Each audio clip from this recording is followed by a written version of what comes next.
G1 HIC ethics. पानी पीने की सुन्नतें। नंबर 1, बिस्मिल्लाह पढ़कर पानी पीना। नंबर 2, बैठ कर पानी पीना। नंबर 3, दाएं हाथ से पानी पीना। नंबर 4, देख कर पानी पीना।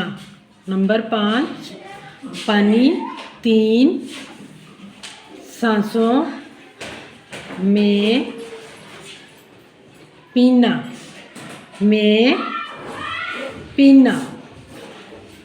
नंबर 6, पानी पीने के बाद अल्हम्दुलिल्लाह पढ़ना।